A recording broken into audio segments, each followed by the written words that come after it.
Hello friends, my name is Vishal Jain और Vishal classes में आपका स्वागत है। दोस्तों, पिछली वीडियो में हमने कक्षा 10वीं की गणित का दूसरा अध्याय बहुपद पढ़ रहे थे। इसकी हमने प्रश्नावली 2.2 के पहले प्रश्न को हल किया हुआ था। आज की वीडियो में हम इसके दूसरे प्रश्न को हल करने जा रहे हैं। दूसरे प्रश्न में दिया गया है, एक द्विघात बहुपद ज्ञात कीजिए जिसके शून्यकों का योग और गुणनफल क्रमशः दी गई संख्या है। पहली संख्या आपको दी गई है शून्यकों का योगफल और दूसरी संख्या दी गई है शून्यकों का गुणनफल। तो आइए देखते हैं हम इसे किस प्रकार से हल करते हैं। ठीक, तो यहाँ पे आपका दिया गया है 1/4 और -1। ठीक है, तो पहली संख्या आपका शून्यकों का योगफल है, दूसरी संख्या शून्यकों का गुणनफल है। तो सबसे पहले हम एक द्विघात समीकरण को मान लेते हैं और हम इसके शून्यक को भी मान लेते हैं। तो हम मान लेते हैं कि माना कि एक द्विघात समीकरण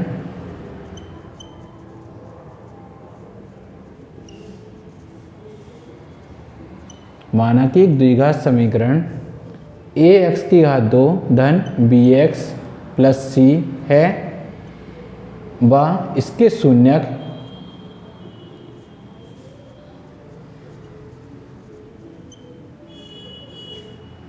अल्फा व बीटा है। ठीक, अब हमने क्या देखा हुआ था कि पहले प्रश्न में कि शून्यकों का योगफल अल्फा प्लस बीटा का फॉर्मूला होता है -b/a। ठीक है, तो हम इसको ले लेते हैं। शून्यकों का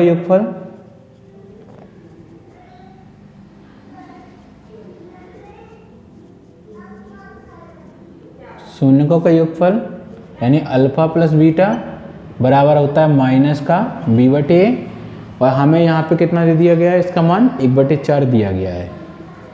ठीक, और शून्यकों का गुणनफल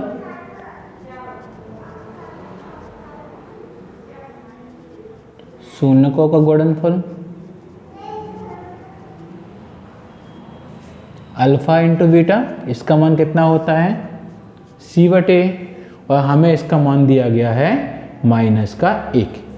तो यदि इसके बटे में कुछ नहीं है तो हम यहाँ पे लिख लेते हैं 1।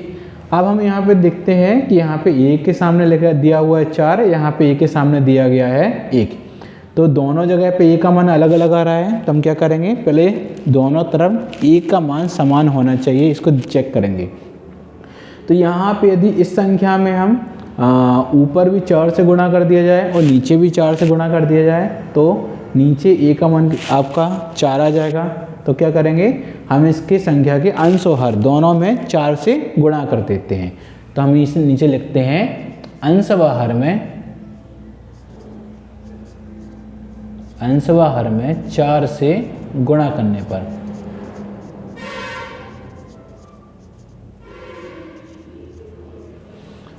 अंश और हर दोनों में यदि 4 से गुणा कर दिया जाए तो कितना हो जाएगा, ये बन जाएगा अल्फा बीटा बराबर यहाँ पे आपका c/a और इसमें हमने क्या किया, यहाँ पे हमने 4 से गुणा कर दिया, किसमें -1/1 में, नीचे भी और ऊपर भी। तो यहाँ पे आपका मान कितना आ गया, अल्फा बीटा बराबर c/a, इसका मान आ गया -4 और यहाँ पे आ गया 4 एकम 4। अब आप इसकी तुलना करेंगे तो क्या है, देख रहे हैं, तुलना करने पर अब हम क्या करेंगे, इसकी तुलना करेंगे और देखेंगे यहाँ पे a के सामने दिया गया है 4 शून्यकों के योगफल में और शून्यकों के गुणनफल में भी a के स्थान पे कितना आ गया है, यहाँ पे सामने 4 आ गया है। तो हमारा a का मान आ जाएगा 4। अब यहाँ पे देखेंगे -b के स्थान पे 1 है। ठीक है, तो यहाँ पे कितना हो जाएगा, -b बराबर आ जाएगा आपका 1। ठीक है, -b बराबर 1 हो जाएगा तो b का मान कितना आ जाएगा, b का मान आपका यहाँ से आ जाएगा -1। चूँकि माइनस का यहाँ पे b के गुणा में कितना है, -1 है और -1 का उस तरफ पक्षांतर करेंगे तो ये भाग में जाएगा और काटने पर कितना आ जाएगा, b का मान -1। अब यहाँ पे हम देखेंगे c का मान कितना है, c के सामने दिया गया -4 तो c का मान आ गया -4। तो आपके क्या क्या मान निकल आए, a के स्थान पे आपका निकल आया 4, b के स्थान पे निकल आया -1 और c का आ गया आपका -4। अब हमें जो a, b और c तीनों के मान दिए गए हैं, इन मान के लिए हम इस द्विघात समीकरण में रख देंगे। तो हमें मेरा द्विघात समीकरण मिल जाएगा। तो क्या करेंगे हम, ए बी व सी के मान रखने पर हमारा कितना था समीकरण, ए एक्स की घात 2 धन बी एक्स धन सी। बस इसमें मान रख देते हैं। ए के स्थान पे कितना रखेंगे हम, 4, तो 4x की घात 2, बी के स्थान पे रखेंगे -1 तो -1x, और सी के स्थान पे भी कितना रखेंगे, -4। बस हम इनका कोष्टक खोल देते हैं। तो 4x की घात 2 प्लस और माइनस कितना हुआ, -x, और प्लस और माइनस कितना हुआ, -4। तो ये आपका द्विघात समीकरण मिल जाता है, 4x की घात 2 -x -4। इसी प्रकार से अब हम इसका दूसरे वाले समीकरण को भी हल करने का प्रयास करते हैं, देखते हैं इसे। तो इसे हम कैसे कर सकते हैं, देखते हैं। यहाँ पे आपको क्या क्या मान दिया गया है, √2 दिया गया है और 1/3 दिया गया है। तो पहली संख्या आपका शून्यकों का योगफल होगी और दूसरी संख्या आपका शून्यकों का गुणनफल होगी। तो इसे हम ऐसे हल करेंगे।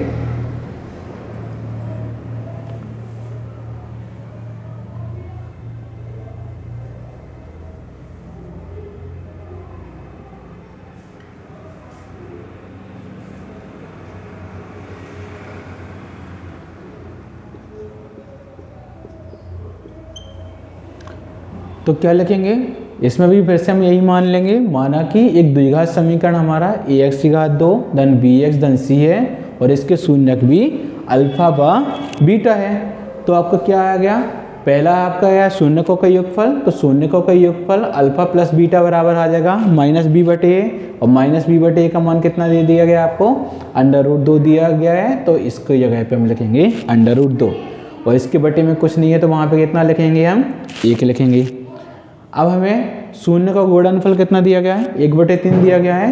तो हम लिखेंगे शून्यकों का गुणनफल अल्फा बीटा बराबर c/a, और इसका मान दिया गया है हमें 1/3।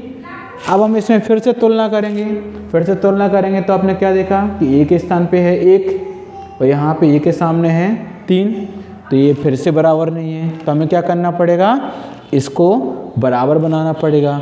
अब इसको बराबर कैसे बना सकते हैं, देखो ये जो संख्या दी गई है, यदि इस संख्या में हम 3 से गुणा कर दिया जाए, यदि इस संख्या में हम, यहाँ तो 3 पहले से है, यदि इस संख्या में हम 3 से गुणा कर दिया जाए तो इसमें नीचे 3 आ जाएगा, ऊपर भी 3 आ जाएगा, नीचे भी 3 आ जाएगा। और नीचे अगर 3 आ जाएगा तो ए के सामने यहाँ पे 3 आ जाएगा और यहाँ पे पहले से ए के सामने 3 है।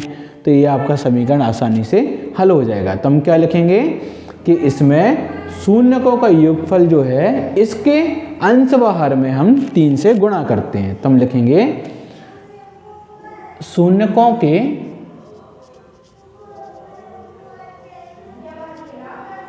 योगफल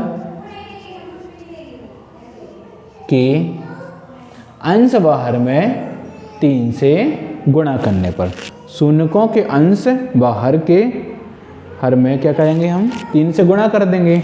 3 से गुणा कर देंगे तो अब आपको यहाँ पे क्या आ जाएगा,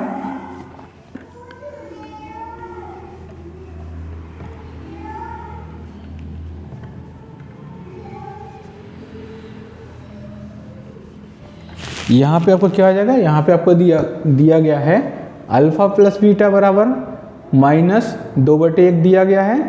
अब हम क्या करेंगे, इसमें 3 से ऊपर गुणा कर देंगे और 3 से नीचे गुणा कर देंगे। तो कितना बन जाएगा, अल्फा प्लस बीटा, चूँकि यहाँ पे एक संख्या और दी गई थी, अल्फा प्लस बीटा बराबर -b/a, और यहाँ पे दिया गया था √2, इसके बटे में 1।